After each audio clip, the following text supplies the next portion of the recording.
What's going on, guys? The Comics Kid 2099 here. Welcome to day 162 of the 365-day graphic novel review challenge. Today, I have another book in the Planetary series to talk about, and you may be saying, hang on a second, Planetary finished with Volume 4, and that is correct. This is a collection of side stories that aren't officially part of the Planetary series. This is Planetary, Crossing Worlds.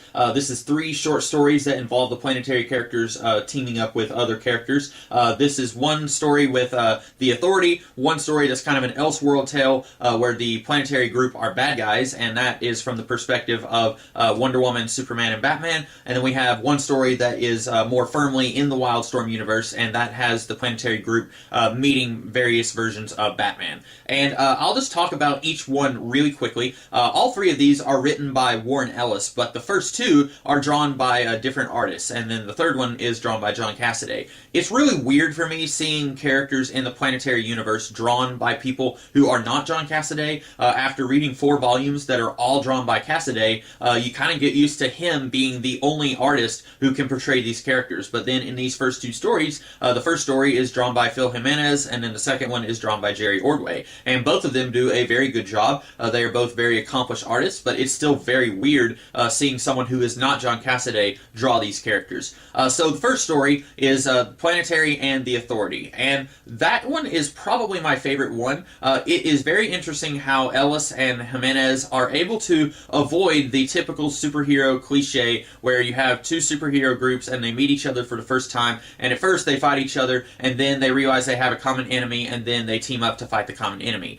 This story does not do that, and I'm really glad, because if the Planetary and the Authority people did meet in this story, and I'm going to go ahead and give you a small spoiler, they don't even meet each other in this story, which is part of why I like it so much. If they did meet, I'm not convinced that they would have been able to have believably made these guys team up with each other at the end and all say, hey, we're buddies now, we're friends, let's go out for brewskis or something like that. I don't think that they would have been able to have made that work. The Authority and Planetary are very different organizations in the Wildstorm universe. They both are operating on very different terms, and if these groups had come into contact with each other, I think that they both would have seen each other as enemies, and I don't think you could have gotten to that point where Planetary and the Authority realize they have a common enemy, and then they're all going to just live happily ever after. I don't think you could have gotten to that point. Elijah Snow in this book, he is actually scared of the Authority, and if you've read any of the Authority stuff, then rightly so. Elijah Snow has a very good reason to be scared of the Authority. They are kind of scary, and they almost act like bad guys at times. So I really like the way that Ellis and Jimenez team these characters up in such a way where they don't have to meet each other, but they are both kind of working together toward a common goal without actually having to meet each other and engage in the superhero cliches that you see all the time any group of superheroes meet each other.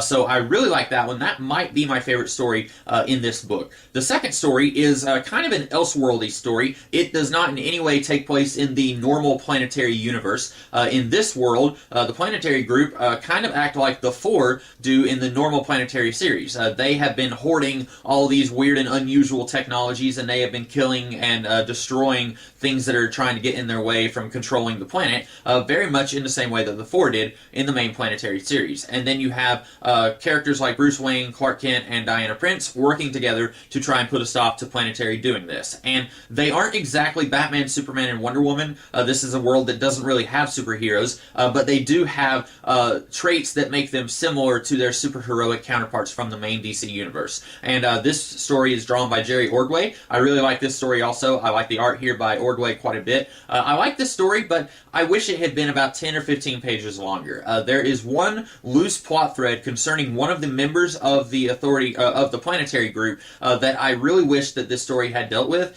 We show one of those characters near the very beginning of the book, and then we don't see what happens to that character. We don't know what's going on with that character. I wish that we could have dealt with that, and I'm wondering if they were just very limited on the number of pages that they had to work with here, and so they did what they could with what they had. But the climax of this book was just a little bit underwhelming because we didn't get to see our main characters deal with the Planetary group in the entire way that I expected them to. They deal with most of the Planetary group, but I wish we could have seen what happens to Drums. I'll just go ahead and say it's Drums. We see Drums at the beginning of the book.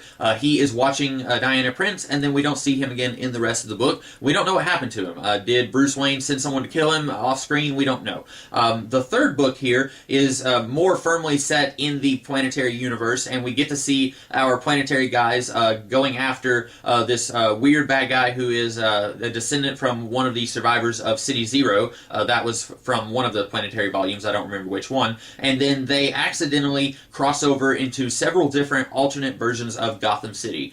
We get to see the Dark Knight Returns version of Batman. We get to see the Adam West version. We get to see what I guess was the normal version of Batman. We get to see the 1939 purple gloves holding a gun Batman. We get to see different versions, the Neil Adams one. And then at the end of this story, we see a version of Batman that I am not familiar with, and I'm wondering if it's supposed to be a synthesis of all of the Batman that these guys have met in this story. I'm not entirely sure if that's what they're going with, but since I'm not familiar with this version of Batman, it looks kind of like the 1939 Batman, except it looks different than how Cassaday was portraying the 1939 Batman, so I can't be 100% sure that that is what they're going for there. I'm assuming that it is a synthesis of all of these Batmen. And this story is okay. I'm a big Batman fan, and I like the Planetary team quite a bit, but this story didn't really do anything for me. It's basically the Planetary guys fighting Batman for a whole bunch of pages, and then at the very end they're like, hang on a second, we can convince you that we're not really the bad guys here. And then he's like, oh, okay, and then they go their separate ways. It's basically engaging in that cliche superhero trope that I was praising the Planetary Authority team up for not getting involved with, but here it's basically just doing that. It's an okay story. If you want to see John Cassaday draw different versions of Batman, and do them pretty well in my opinion, then you will want to check this out. He does a really good version of the Frank Miller Dark Knight Returns Batman, and the Neil Adams Batman, and the Adam West Batman. I really like the way he does all of that. But overall, I would say the first two stories here are the best. Actually, I would say that the stories get worse as they go along. The first story is the best. The second story is really good, but it does have that little dangling subplot that I wish it had dealt with. And then the third story is just alright. But those are my thoughts on Planetary Crossing Worlds. I hope that you guys liked this video, and if you did, be sure to like, share, comment, and subscribe, and I will be back tomorrow to talk about something else. In the meantime, you guys have a great rest of the day. Catch you later.